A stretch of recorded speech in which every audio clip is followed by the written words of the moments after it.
Hey guys, how's it going? Kevin Cleary here with a knife video for you. Today we have a fixed blade review. This is the Demko Freereign. I'm out here with my son Joel. Hi guys. And we're going to take a look at this knife. I've got some comparisons. Joel's going to help us out with his 2 cents from time to time. And so let's go ahead and get started. I do want to sort of define this knife a little bit to get us going because, you know, depending on what a knife is meant for, you're going to, you know, consider it differently. So there's the knife we're talking about. It's a moderately sized knife. You know, this is not a big chopper, but it is definitely geared more toward a survival utility than say, I don't know, hunting or fishing or food prep or camp knife. It's 10 3/4 inches when it's in the sheath. 9 13/16 is the overall length that's out of the sheath. The blade is 5 inches. The handle is 4 13/16. The grip area is 3 7/8. So I have a size large glove. You can see that's about how it fits in my hand. You know, there's a little bit of wiggle room there. So if you had hands much larger than mine, I think you'd still be fine. Joel, do you want to grab that and kind of show? So Joel's more of a medium hand size, and that's how it would fit. So definitely tons and tons of room for Joel on this one. The stock thickness on this is pretty hefty. You've got a full 3/16 stock thickness. So this is, you know, definitely designed for some pretty hard use, heavy duty type applications. This is not like your thin little potato slicer or something like that. And we've got to kind of keep that in mind as we go through the rest of the discussion. The steel on this is AUS 10A. Now, that's a good budget steel, but that does bring me to one issue. And in fact, Joel reacted pretty powerfully when I mentioned the prices we were getting ready for this. So in Canada, if you go to Warriors and Wonders, how much does this knife cost, buddy? $249 Canadian. Yeah, so $249 is insane for this knife. Like, there's no way anyone should ever pay that. In the US, they're $149, which is still pretty high. I will say this, I've found them a couple places on sale, like $129, stuff like that. So if you shop around, you can get it for a little bit less. Of course, if you go to White Mountain Knives, you can use my discount code SHARPSTUFF, and that'll save you 10%, which still isn't amazing, but at least makes it a little better. All right, so again, we'll readdress this issue when we get to the comparisons and conclusions. All right, so let's look at a couple of the features here. So we've got this big jimping. It's really more for looks. It's not exactly what I would call functional. Gorgeous satin finish on that AUS 10A blade. You can see it's not super thin behind the edge. We've got a pretty stocky knife here. We're going to go ahead and put this to use in a couple of minutes, but I thought I'd just run down the features before we do that. Handle, what do you think of the handle, bud? It's very comfortable and it feels grippy. So yeah, this is a sort of a silicone rubber handle, and it's really, really grippy. And as Joel says, really comfortable. They've done a great job with the ergonomics here. It is a full tang. You can see that exposed pommel, as well as a lanyard loop. So yeah, comfortable knife, feels really, really good in hand. If you were gonna do some long-term work, I think this would be a great option for you. Let's go ahead and put this knife into use just a little bit. All right, so let's just break down some material here.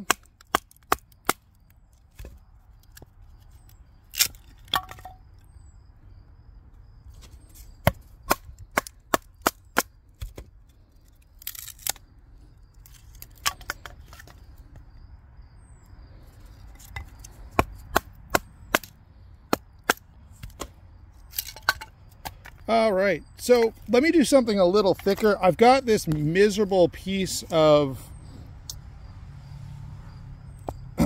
wood here that's like old and gnarled, and I will say I did cheat a little bit. I cut this with a saw before starting. But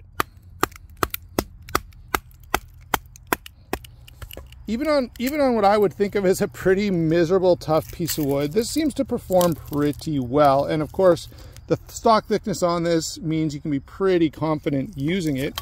Let's switch over back to our thinner pieces and see how we do with some feather sticks.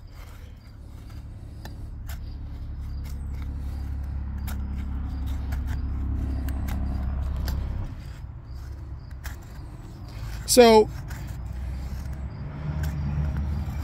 you can see this is doing an adequate job.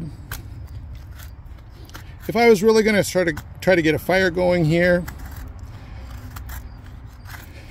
I would spend a lot of time and use all of the material that I've created here, but really just for demonstration purposes, I think this gives us a pretty good idea that, you know, this is not the worst for carving, sort of bushcraft survival type stuff. It can throw sparks pretty well. You can see the 90-degree, hold on, focus here. There we go. Sorry about that, guys. You can see pretty sharp spine here, so I'm gonna let Joel go ahead and try to throw some sparks with this ferro rod. There you go. And you see Joel's getting some pretty good results, and he's not super practiced at all. He's kind of a noob to this. So the fact that he can make it work so well is certainly encouraging. Let's go ahead and get this stuff out of the way and do some comparisons. Okay guys, so before we get to some comparisons, I do want to talk a little bit about this sheath. I think the sheath design is one of the features that makes this pretty appealing. First of all, I love the versatility of this. You can see I've got tons of places that I can move this sheath up and down or any way I want. It'd be super easy to set this up for scout carry. It also would be super easy to set this up with, you know, any kind of clip you want. I particularly like the SE clips, and it's crossed my mind to throw an SE clip on this just because you can pop it on and off your belt without taking your belt off.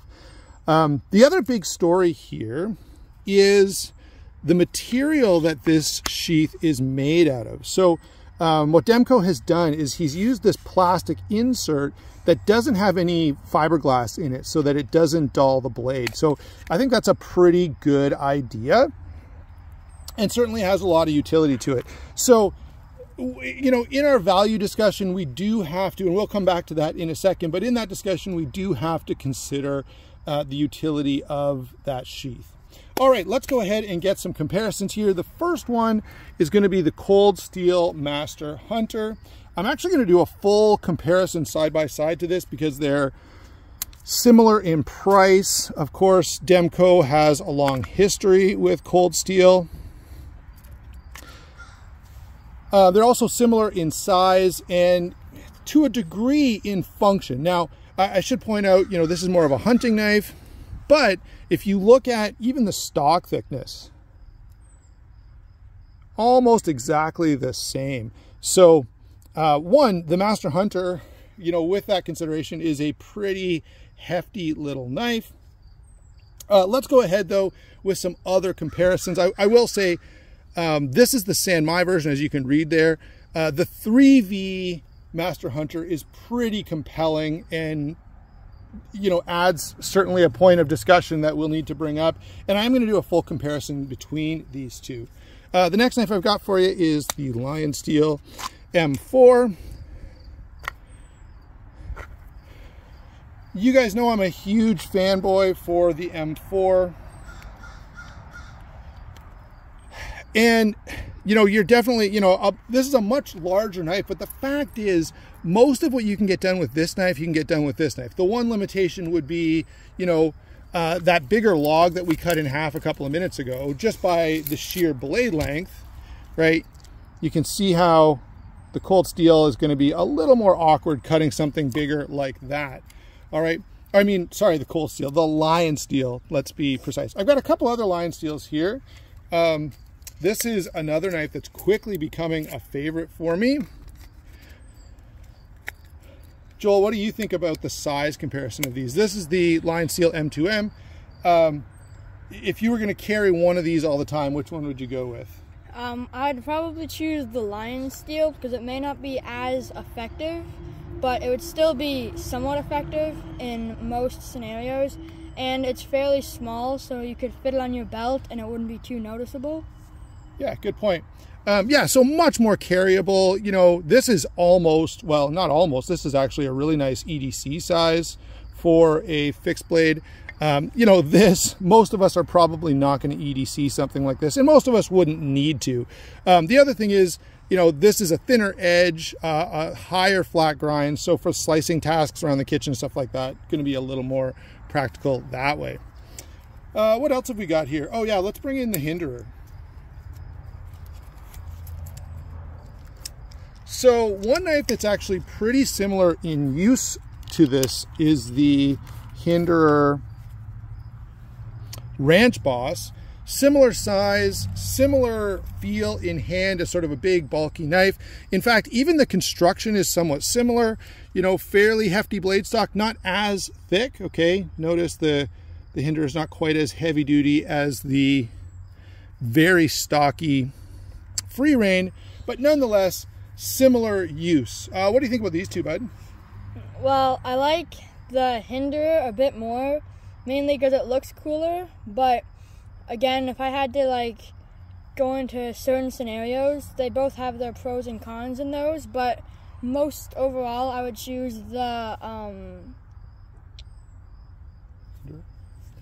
yeah, and I mean, okay, the hinderer is an absolutely gorgeous knife. It feels great in hand. I do love the choil. It's also a little thinner behind the edge. So if it's sort of like a one tool option where, you know, you just want to carry one knife around and use it for almost everything, this isn't going to be ideal for like cutting up your vegetables for soup back at camp, but it's going to do the job a little better than the Freereign just because the stock thickness is a little lower and the thickness behind the edge is a little bit better as well.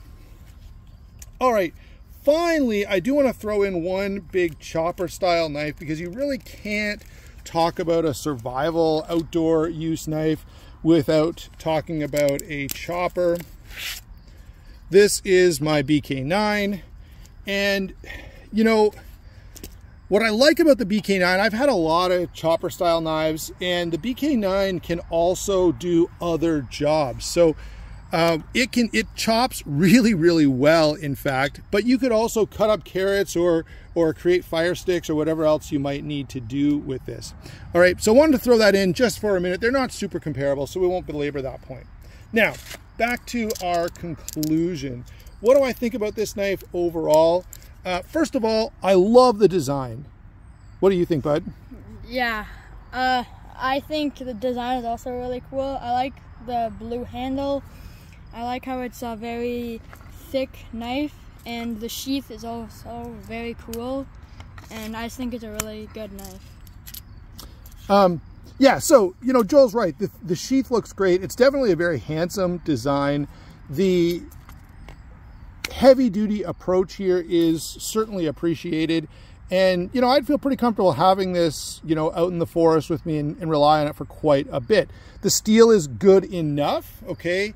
The thing that I think would put this knife over the top for me and you know, sort of take away all my potential complaints would be if we upgraded this blade to 3V steel. In 3V, you could not say enough good stuff about this knife. As it stands with the AUS 10A, it's good, it's functional, but I have to say that for the price point, this is probably a pass for most people. Like, I just can't justify, I certainly can't justify the Canadian price of $249. That is insane.